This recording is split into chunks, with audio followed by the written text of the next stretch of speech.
Hey friends, Mark Holmes here with my buddy Cowboy Jobu, and as always, thank you guys for watching, commenting, and subscribing to the Jobu Report. Man, I gotta tell you, it's been a great time here in Houston. Here we are, the eve of the Super Bowl. And what way to kind of end the NFL season for our Dallas Cowboys than the NFL honors. So I'm gonna give you my thoughts on the awards and everything that went through there. Now, as always, I don't claim that Jobu has any magical powers or anything like that, but here's what's kind of interesting. Every award that the Dallas Cowboys got today at NFL Honors, Jobu and I have crossed paths with every single one of them. I know that sounds crazy, but think about it. At the NFLPA party, we met Zeke Elliot, and we ended up getting a picture with him. Boom. FedEx Ground Player of the Year, okay? All right? Okay. Coincidence, maybe. Last night, at the NFL Commissioners Party, had that conversation with Jerry Jones and stuff. Basically, he was touched my fingers, said, "Give me some more of that money. Give me some more of that money." And boom, he's in the Hall of Fame.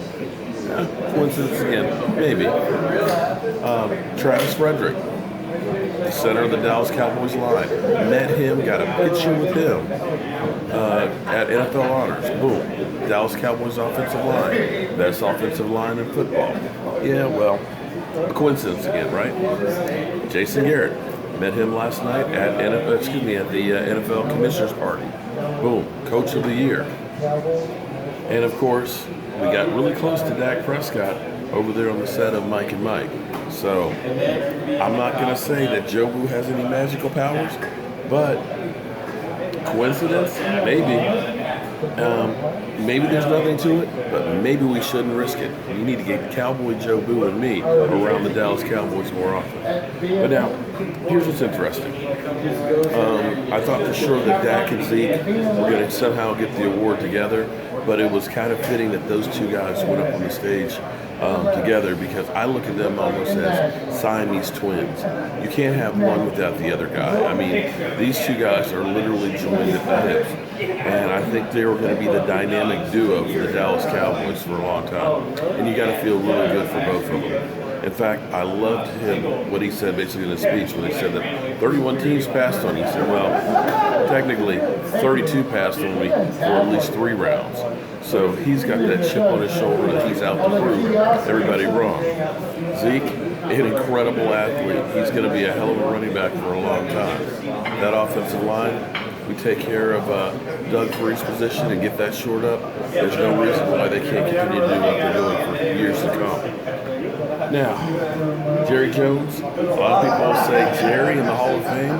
Well, when you think of what he's actually meant to more than just the Dallas Cowboys, to the whole NFL, he kind of took the Dallas Cowboys into a new frontier-wise with his marketing plans. When he ended up selling the naming rights to the stadium to Nike, that started the whole thing of bringing in all this extra money that NFL teams weren't thinking about.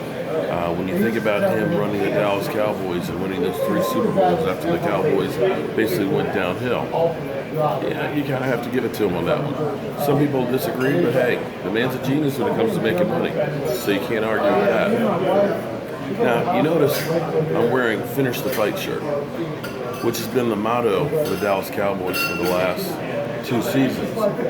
And I don't think the fight problem has been with the players. Because I'm thinking about taking this shirt and making a similar one to this, Finish the Fight, and Coach better. Now don't get me wrong, Jason Garrett has done a hell of a job with the team, because it would have been real easy with what happened with Tony Romo getting hurt for that team to be divided.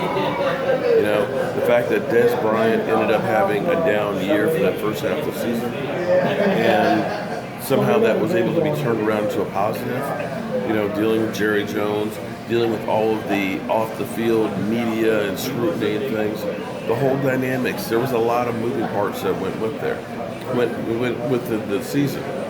So you have to give it from the standpoint of keeping the team together, keeping the team focused. They did a great job. I'm not going to argue that. Where I think we need to improve is when we get down to crunch time, those games that are do or die, for some reason we always have a couple of mistakes here and there, some strange calls, or spiking the ball or icing the kicker that we have to correct, or the coaching staff has to correct, because their job is to put the players in a position to win. Their job is to give them the best odds of winning, to keep them from getting behind 21-3. And that's where I think they need to improve. If they can improve, because him getting Coach of the Year, Jason Garrett's not going anywhere. So we're just going to have to settle to the fact that Jerry's not going anywhere, Jason Garrett's not going anywhere. So we've got to do the best with what we've got. And hopefully those guys will be able to improve and be able to hopefully turn it around. So that's all my thoughts for tonight. I've got some clips in here of NFL honors. I put up a couple of videos actually earlier of Dak Prescott's whole Player of the Year, Jerry Jones and Jason Garrett. So I hope you guys will watch those. I recorded those live from inside of the NFL honors. I was actually trying to post them during the event and get them up before they were actually aired.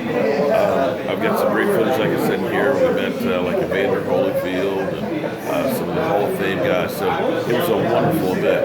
And we're going to do the same thing tomorrow for the Super Bowl. So I'll give you some of the sights and sounds. I don't know if the Wi-Fi there will work good enough that I can get them up during the game, but I'm certainly going to try.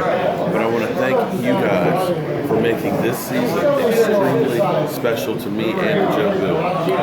All of your comments, for all your support and everything else. Because for me, this whole thing has been just simply wonderful. So, hope you guys have been enjoying what we've been doing, and I will see you guys tomorrow. Have a good night. There's Marshall Falk. Marshall Falk. Right here's Marshall Falk. Marshall Falk. How we doing? We are doing wonderful. Now just give me a minute to find the right knife. And kids, what kind of name is Dak Prescott? It sounds like the name of a rich punk in a John Hughes movie. Dakota, don't you break Molly Ringwald's heart. Next!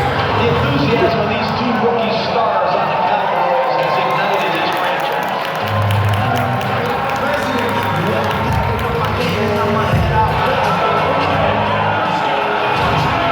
Well, he's absolutely one of the best in the NFL. Everyone's waiting on their leg to explode.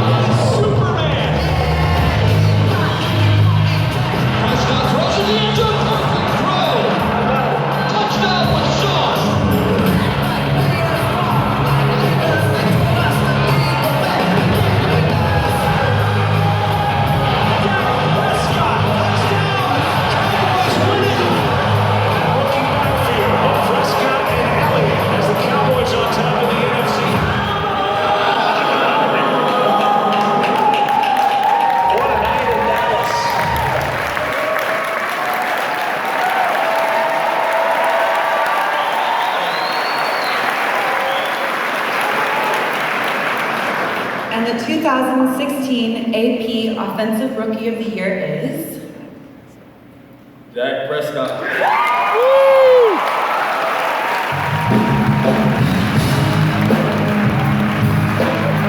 And they're going up.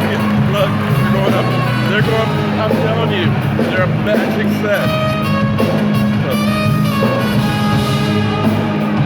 Hey, man.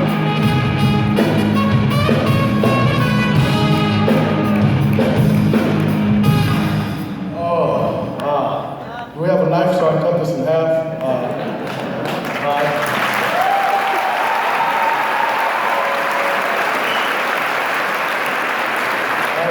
an honor just to be up here. It's humbling. This whole year was. I want to thank the Cowboys organization. Thank God that this would be possible. Thank my mother. Thank the Great Wall of Dallas. Those offensive linemen up there that allowed both of these rookies to do what we did this whole season.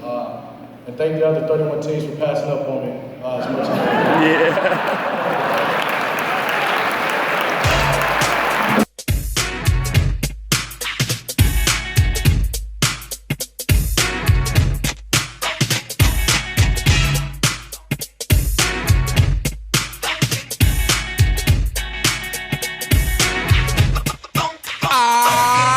tape on. Then I'll watch you 3 seconds later.